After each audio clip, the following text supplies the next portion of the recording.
Welcome back. For our next presentation, we'll dive deeper into the importance of cybersecurity, and we'll hear more from Mr. Jurlind Budurushi, who's the Chief Cybersecurity Officer at Cloudical, and also Mr. Robert Shala, who is the founder of Sentry. Each of them will share with us their case studies. So without further ado, please welcome Mr. Budurushi first. Mr. Budurushi? Hello, everyone. Hi. Thank you. It's a pleasure for being here. Thank you for having me. Today we are going to talk about the importance of cybersecurity, especially in the focus of cloud native, where myself and the company I'm working in are focusing. So let me start with the presentation and go to what I have prepared for today. So I have a small introduction about myself and the company that I work, and then I'd like to introduce you how we actually are dealing with cybersecurity, what is the mindset that we have at Cloudical, and how we are dealing with pushing that mindset to our internal employees and also especially to our clients. So introduction, some words about myself. I am studied at TU Darmstadt Computer Science, bachelor's and master's degree, and afterwards I have done a research and hold a PhD in usable security with the application on electronic voting systems. After that, I worked as a postdoc at TU Darmstadt for 9 months mostly and did some research in security awareness and privacy.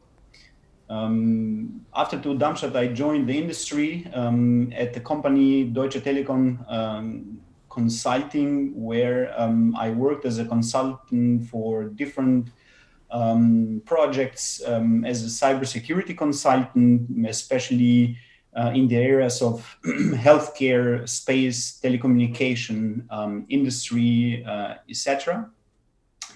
After 2 years of being at Dedecon, I started working at Cloudical, and I will say a little bit more about Cloudical in the next slides. There I started as a security engineer in the first year, focusing mainly in the areas of cloud computing and security in the cloud native ecosystem. In addition to that, I started as an external lecturer at the Hochschule, at the dual Hochschule of Karlsruhe, where I teach IT security. In the first year at Cloudical, I was again focusing in similar areas as in the first year, as in the last year at my previous company. And since the beginning of 2020, I started as a head of security of Cloudical, being in charge for the cybersecurity awareness and cybersecurity implementation and fulfilling on compliance and requirements within the company and also for our clients. Project areas have been data centers, software development, or cloud service providers in general. And lately, I'm supporting law and an international big law company with some security solution and addressing their challenges in the area. So enough said. Who are we at Cloudical? So Cloudical is a cloud native consultancy company. We do IT service provider, and we are the creators of Vanilla Stack and Vanilla Cloud. I'll say some words about those products, which might be interesting for people participating in here. We were founded in 2017 in Germany and 2019 in Poland. So we have a branch also in Poland. We have around 30 employees. So we are still, we would say, a young company, even though we have passed let's say, the time of being a startup. And we are operating in the DACH region, in the EMEA and North America. And our goal is to deliver cloud excellence. So everything that has to do with cloud native environment, cloud native development, this is where we are focusing on, and this is where we'd like to support with our expertise.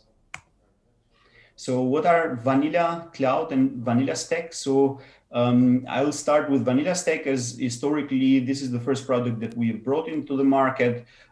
Vanilla stack is managed Kubernetes, but it's more than that. So it's not, let's say, the managed Kubernetes you would find on Azure or Google Cloud, or like, for example, you would know products like OpenShift from Red Hat.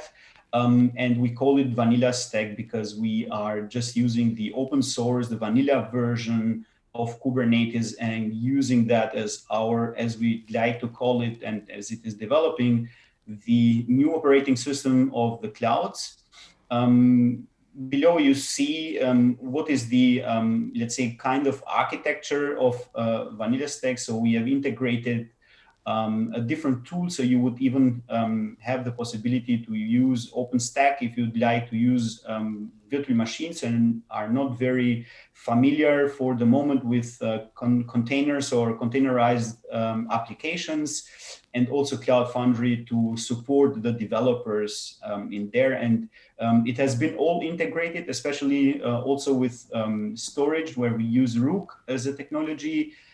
So it's, for you, it's a kind of clicking through the installer, and in less than 30 minutes, depending on the features you'd like to install and the additional features you would have a spawn up Kubernetes cluster, including all the best practices that we have implemented into those tools.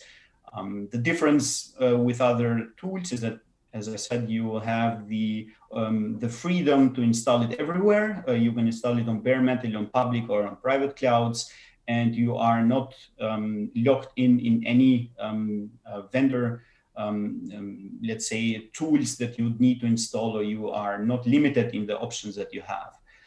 Vanilla Cloud is our cloud service. We are changing to a cloud service provider. And Vanilla Cloud is actually based on Vanilla Stack. So we are providing services on the Vanilla Cloud, and the basis of that is Vanilla Stack, where we are using the commercial edition of Vanilla Stack, where which is the same where you can use Vanilla Stack and get some support from Cloudical. What have been our customers in 2020, especially the third and the fourth quarter? I would mention here EUMETSAT from the space industry, Gaia-X, which is, let's say, many companies coming together and creating a cloud ecosystem and environment, especially in the EMEA region, and focusing in Germany, where the concerns here are usually data protection from the customers. There are many more, but these are the most important ones. And we have also, let's say, very considerable partner landscape. The ones that I would like to mention, for example, that has directly something to do also with security, are Polyverse. If you haven't heard of them, I would recommend you to search and to look. They have a groundbreaking technology with respect to doing security, especially in Linux distribution, but also on the container level. Go and check for them if you are interested in groundbreaking security solutions. From that, I would then jump into the topic of security in the cloud native environment and give you an introduction, what it means and what it is very important for you to know, and to make sure that you are doing, let's say, your homeworks with respect to the security topic.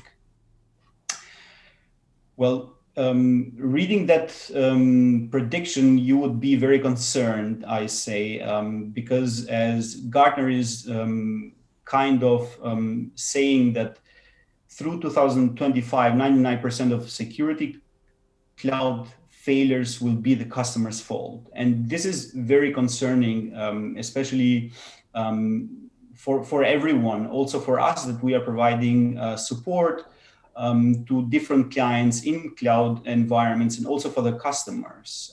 So everyone would be like scared and would try to understand why actually would be the customer's fault that the security failures happening in the cloud. Why is that? So this is what something I'd like for you to understand, and I will continue with that. But first, let's understand what are the security layers in cloud native and why this is important. As you can see here, this is a very abstracted, very simple way of dealing with the security topic, where you have the different layers. Below the co-location, it can be a cloud, or it can be even the corporate data center, where in that layer you would also think about physical security, meaning, for example, physical mechanism countermeasures of the data center, or even the cloud environment, or the co-location, where not everyone can access your data center and can have physical access to your infrastructure. Above that, as I already mentioned, we are seeing Kubernetes, or the cluster, seeing that as the operating system of such new technologies and the way of doing cloud native development. And there is where you have, let's say, Kubernetes as a tool to go, where you need to think about security and how you can secure that infrastructure, how you can secure the tool, especially if you want to use that for multi-tenancy purposes of use cases. Above that are the containers themselves. So you need to think about what containers are you using in your infrastructure, where are the images coming from, do they contain any well-known vulnerabilities, are they actually private images, or are you downloading them from the internet? And lastly but not least is the code. So you are probably a developing company and you are developing products for your customers. And the question is here, are you actually thinking about security, especially when it comes to secure coding development? Meaning, did you integrate with security tools in your CI/CD pipeline, for example, statical code analysis, or even binary code analysis that would look at the machine code that the compilers would throw out and see if there are any well-known vulnerabilities that can be later exploited while the code is running in the production environment. And also dynamical analysis tools there are many that you could integrate directly into your CI/CD pipeline, and making sure that you are following the best security practices. Especially when we talk about coding or developing, it is very important to know that security is not the primary goal of your developers, and the developers are not going to be security experts from one day to the others. But as they are going through the journey, they will learn by every day if you support them with the right tools and with the right people having understanding the vulnerabilities that are being identified, how you can mitigate them. And this communication and this, let's say, very coupled working, or straight coupled working within your employees would give you the possibility to improve your security posture. So we saw a lot of layers there, and we know that complexity is the first enemy of security. So this is very important to understand, that by looking at only those layers, we think that are only four. But if you want to follow security best practices, you need to think about how you can reduce that complexity. And especially when you use systems that are very complex in their design and in their implementation, you need to be aware that this is going to be hard from a security perspective. That is why to take preventive care instead of only detecting or reacting if something goes wrong, which it will if you didn't take preventive measures with respect to that.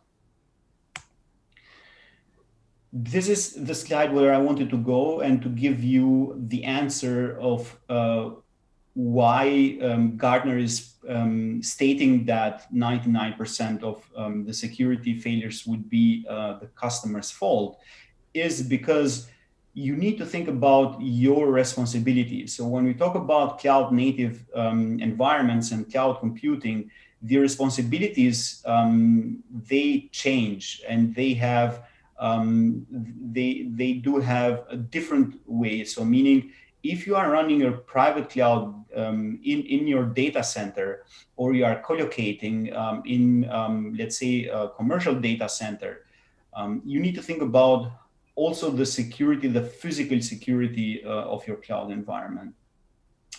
Rather, when you're using, for example, infrastructure as a service from your cloud provider, your responsibility starts even from the operating system environment, meaning that if you are installing, let's say, an operating system, a Linux distribution on top of it, whatever runtime and application that you are either developing or exposing them to your end customers by leveraging the infrastructure below that, you are responsible for making sure that the distribution you are using is free of well-known vulnerabilities, that you have hardened that distribution, meaning, for example, shutting down the services that you don't need. You have changed the default configurations of passwords or administration, and so on and so forth. And the same goes if you go to the platform as a service and also as software as a service. Nevertheless, I'd like to emphasize here that by looking at this figure here, it might be a little bit misunderstanding for people thinking that, well, in this software as a service model, it's I don't see to have any responsibility. However, the responsibility still lies there. With that, we mean that you don't have responsibility of making sure into updating or patching the application, the software that you are providing, or the cloud service provider is exposing through the web browser and through the internet. Nevertheless, you are still responsible of making sure who is having access to this software, what data you are processing in this software. Have you are you using secure authentication when your employees are using this the software in their daily business? So there is still some responsibility that it is in your hand, and this is why, or this is the answer to what Gartner has stated, that the responsibility or the failures would be the customers' failures or responsibilities. So this is a good point to understand where does your responsibility start, and from there take and do the best practices and follow the best practices. And especially in the cloud native environment, you would use tools to automate those processes and improve that, and even try to mitigate and avoid any human errors that can happen in between. That is why this is what we have as a mindset in Cloudical, and what we'd like to, and we push very hard into our customers, that to security you need an holistic approach. You cannot just put a web application firewall in front of your cloud environment and just assume that your environment is secure. Especially thinking about, you'd need to think about as an attacker would think. So you would need to think also with respect to insider threats and also external threats, but also the insider threats are very important to think about it. So employees that might leave the company even though they might not intentionally want to harm the company, but they would probably, their credentials would lie around, and if they are still enabled and can be used to access your environment, that web application firewall in the beginning, and that could identify any attacks coming from external to your application, would not really help you out. And with that, I'd like to thank you for your attention. I'd be happy to take any of your questions afterwards.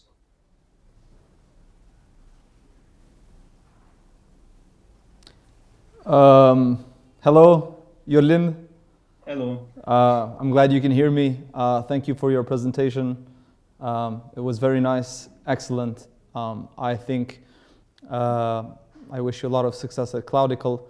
And I think that the cases that you've presented here are very interesting, especially nowadays that software development is moving in the cloud, and cloud is eating the world with software as well.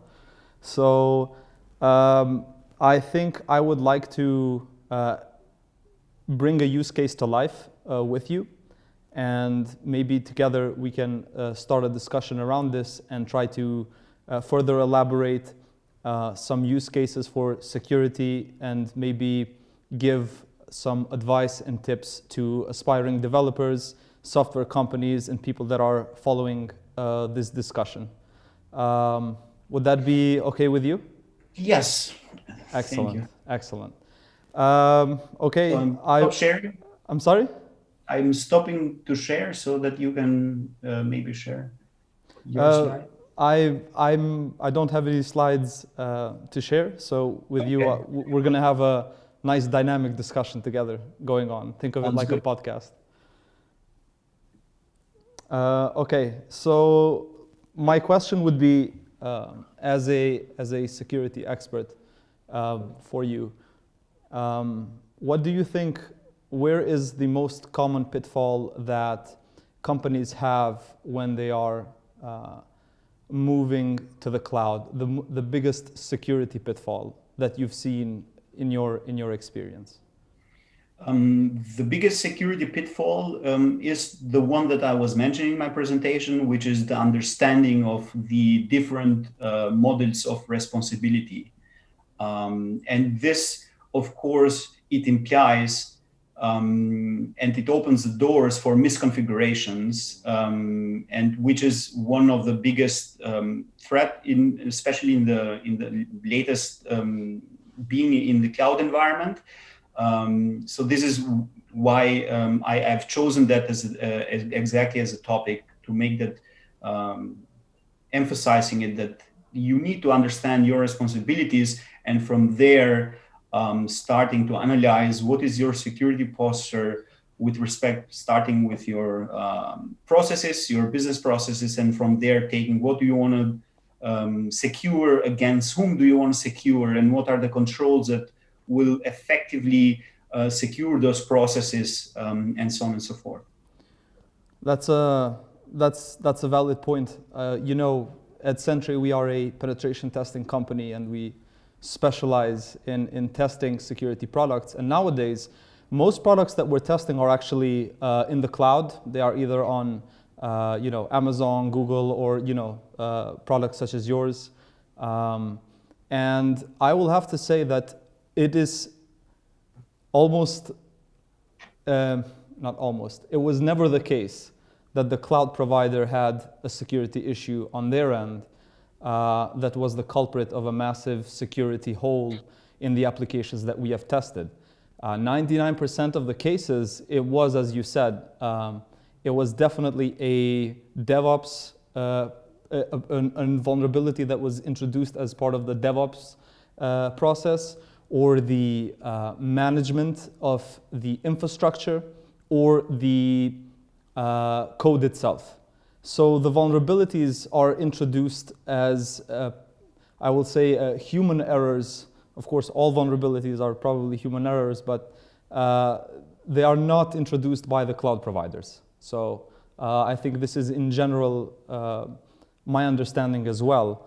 I think that a lot of attention could be spent in actually learning about cloud architectures and cloud implementations and how all technologies that you're moving to the cloud work together, and to really understand how to secure them, not only from a technical security aspect, but also thinking about the business logic, thinking about how all the components are dynamically working with the users, working with all of the services, working with the third parties, because often it's very rare that today we find a code execution or a command injection vulnerability into an application. It's actually, usually it's some form of insecure direct object reference or an authorization or authentication schema that is inherently flawed. So I think that that is a very, I think I completely agree with you in that sense. I'll tie in with my next question. I think if you were a CISO for a company, or if you were the CEO of a software development company, and you have a restrained budget and you have a application on the cloud, let's take the use case of we're developing a software as a service product in your product, in your cloud. What would be your first security investment? What would you focus on? What would you tell other people to focus and invest in when it comes to security? There's a lot of things to do, so what would be maybe the first few things that need to be addressed? Well, the first few things is training towards security awareness and behavior. We usually in the past have introduced security trainings only with respect to awareness. However, I think behavior is even more important. It is, of course, the first step to be aware of what can happen or what can go wrong. But the other part of this medal is to behave also secure, meaning knowing what actions can I take in order to protect my company, in order to protect myself against, let's say, anything that can go wrong, which I'm being aware first. So this is the first investment I would do with respect to my, let's say, the development team. And following that, of course, the behavior, you can only increase and improve the behavior by supporting them with tools. And let's say if you have small budget, this shouldn't be a big problem for you as a CISO, because there are plenty of open source tools that have been developed by communities and even by nation states institutes, security nation state institutes. They are out there and they are open source. So I would go and train my developer or include those tools into the development pipeline. And as I said before, trying to do the best, following the best practices and improving with every day and learning with every day. Because of course, there is a huge community out there going the other way around, trying to identify vulnerabilities and exploit them. So you are probably not going to be able to keep track with that. Nevertheless, if you secure at least your environment from your context, and you do a risk management, a risk analysis, and there are some risks, because I also want to mention that there is no 100% security. So there is a trade-off. And as you said also before, saying that the cloud, most of the vulnerabilities you also see on the customer side. Of course, there are vulnerabilities like we had a spectral meltdown, which nobody is like, they are just inherited by design, as you said, it without authentication protocols. So these are vulnerabilities where even the cloud service provider is in a very difficult position to mitigate and to protect against it. So this can always happen. The question is, what is the strategy you have for recovering from a security disaster, and getting back to business where you were. So what are your disaster recovery and business continuity plans, strategies there? Yeah, I think you nailed it on this point. I thought we were probably going to have divergent thoughts on something, but I completely agree with everything you've said. I think education is probably the number one factor when it comes to having cyber resilience as a company or as a product, and that is for the entirety of the people that are involved with the organization, meaning from the people that are, you know, in the front or the back office, to the developers, to the leadership, to the board. Everyone plays a part, everyone plays a role when it comes to cybersecurity. At Cyber Academy, our professional school, we have a one-year program dedicated to individuals absorbing the necessary skills in order to be able to provide cybersecurity services, in order to be able to secure technologies and give value to customers in the cyber domain. And the one thing that we preach throughout the whole course is that the education piece is absolutely central to any risk mitigation strategy that you have. Because the nature, as you know, as we've discussed, because the nature of the vulnerabilities is inherently stems from the lack of awareness or knowledge from the developers or the technical team. It can also stem from the actual other employees and team members in the company that don't necessarily have technical roles. But especially for the developers side, I think that, you know, in Pristina, in Kosovo, we've tested many applications, you know, ranging from cloud to native, thick clients, you know, mobile. And one thing that we see is there is always a struggle to find a good team and good developers.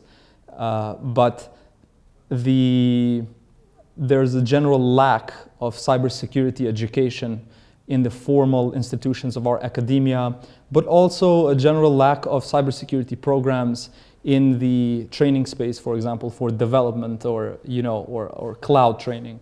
Security is almost an afterthought, whereas, you know, maybe in the beginning it's very important to build the foundations of the team members and the technical team to be able to build products and push them to market and get to market fast. And those are all philosophies that really, you know, resonate with the tech scene and with the startup scene that is like, oh, you know, you push faster to production, let's build MVPs, let's build that, you know, get to market fast.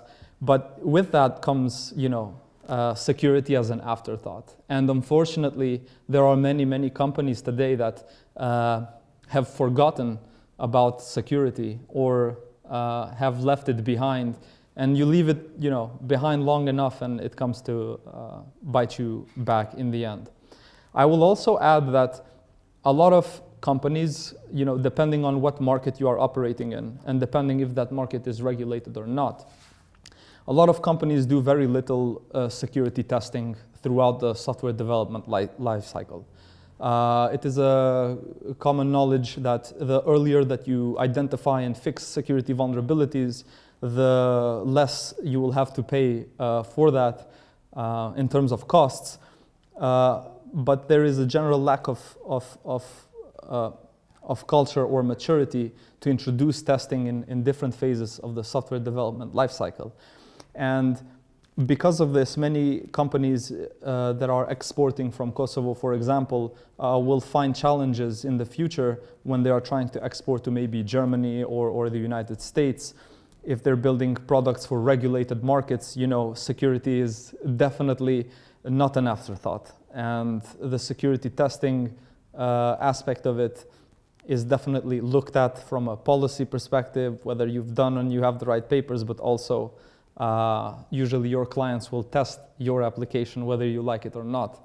And it's definitely not good if they identify many security vulnerabilities. It definitely erodes the trust in the business that you're building. Jurlind, let me please check the time.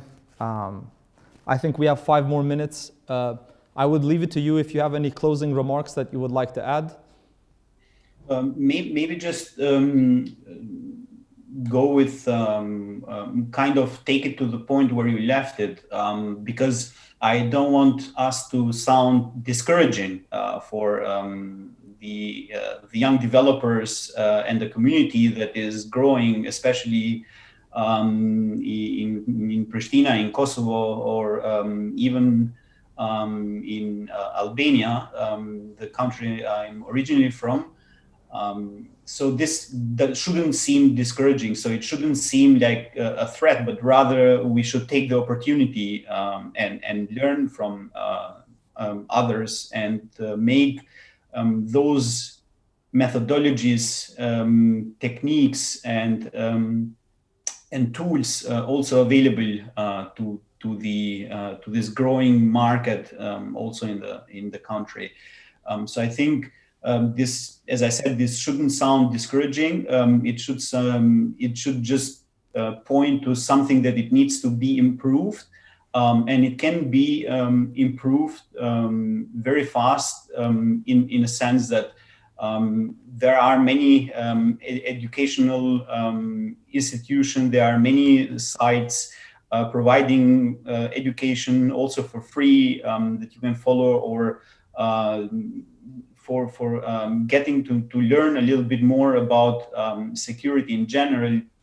And there are tools that support you into improving the security of the overall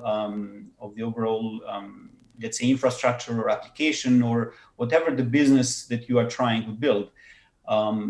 As a closing word, I will also say that it has been before, or before, let's say, some times ago, people would have the understanding that, or most out there would have the understanding that security is a product, meaning that I buy a firewall or I buy a XY intrusion detection system, etc.